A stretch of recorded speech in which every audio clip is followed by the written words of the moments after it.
নমস্কাৰ বন্ধু বান্ধৱীসকল, নিখিতাছ কিচেনলৈ আপোনালোক সকলোকে পুনৰ এবাৰ স্বাগতম জনাইছো। প্ৰিয় বন্ধু বান্ধৱীসকল, আজি মই আপোনালোকলৈ কচু ঠাৰিৰ ৰেচিপি এটা লৈ আহিছো। মই এইখিনি কচু ঠাৰি লৈছো। এতিয়া প্ৰথমে কচু ঠাৰিখিনিৰ বাকলি গুচুৱাই সৰু সৰুকৈ কাটি ল'ম।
কচু ঠাৰিখিনিৰ লগতে দুই এটা কোমলীয়া পাতো কাটি দিছো।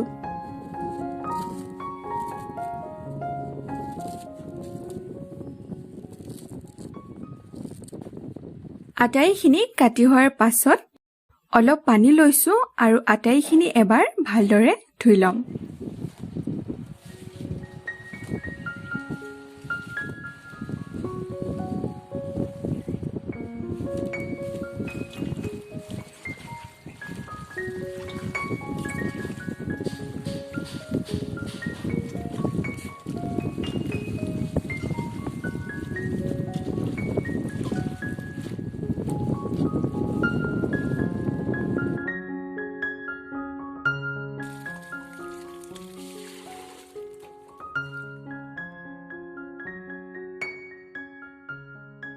এইখিনি প্ৰথমে সিজাই ল'ম।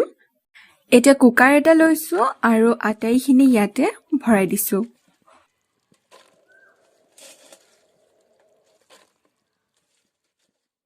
পানী দিছো 1 গ্লাছ।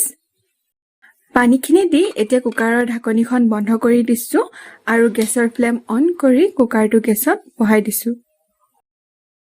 আৰু এইখিনি সিজিবলৈ 2টা চিটি অহালৈকে ৰাখি দিম। এইখিনি হয় মানে মই বাকীখিনি সামগ্ৰী যোগাৰ কৰি লওঁ। এয়া মই লৈছো আদা, নহৰু, কেঁচা জলকীয়া আৰু কেইটামান নৰসিংহৰ পাত। এতিয়া আটাইখিনি অলপমান পিচি লৈছো। এইখিনি আপোনালোকে থেতেলিয়াই ল'ব পাৰে, নহলে মিহি মিহিকৈও কাটি ল'ব পাৰে।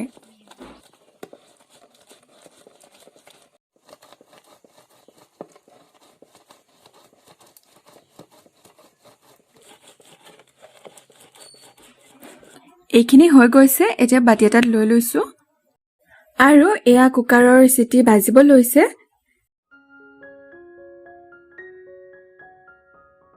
কুকাৰত 2টা চিটি অহাত এতিয়া কুকাৰটো আঁতৰাই জুইত কেৰাহী এটা বহাই দিছো। প্ৰথমে কেৰাহীটোত এয়া দিছো 2 চামুচ সৰিয়হৰ তেল। তেলখিনি গৰম হোৱাত এয়া দিছো এটা কাটি লোৱা পিঁয়াজ। লগতে দিছো আধা চামুচ পাঁচফোৰণ। 30 ছেকেণ্ডমান ভাজি লৈছো।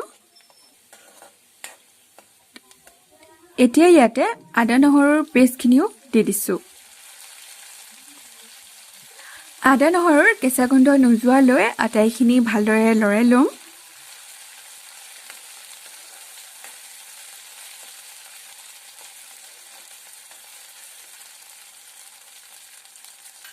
ইয়াতে হালধি গুড়ি দি আটাইখিনি মিহলাই দিছো।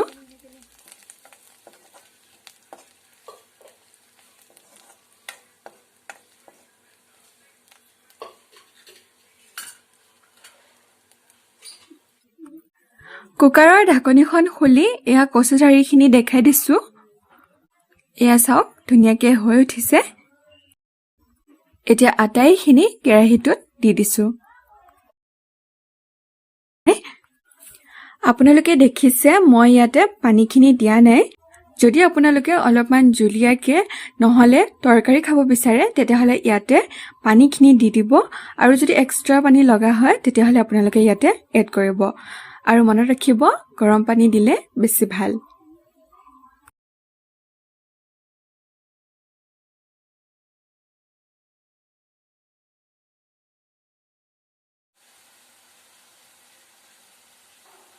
সোৱাদ মতে নিমখ দি আটাইখিনি ভালদৰে মিহলাই দিছোঁ।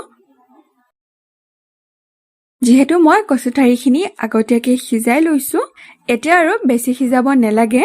আটাইখিনি এবাৰ ভালদৰে মিহলাই ল'লেই হৈ যাব।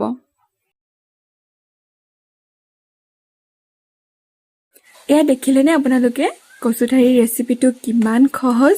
বৰ বিশেষ সামগ্ৰীৰো প্ৰয়োজন নাই, ঘৰত উপলব্ধ সামগ্ৰীখিনিৰেই তৈয়াৰ কৰিব পৰা যায়।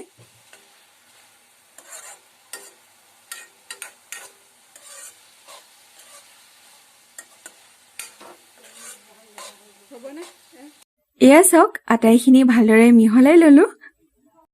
এয়া আমাৰ কচু ঠাৰিৰ ভাজি তৈয়াৰ হৈ গৈছে। এতিয়া মই গেছৰ ফ্লেম অফ কৰি দিছোঁ আৰু এয়া গৰমে গৰমে বাতি এটাত ছাৰ্ভ কৰিছোঁ। আপোনালোকেও এইদৰে কচু ঠাৰিৰ ভাজি ৰান্ধি খাব। আশা কৰোঁ আপোনালোকে নিশ্চয় ভাল পাব। পুনৰ নতুন এটা সহজ আৰু ইণ্টাৰেষ্টিং ৰেচিপিৰ সৈতে আপোনালোকক লগ পাম। আজিলৈ আহিছোঁ। ধন্যবাদ।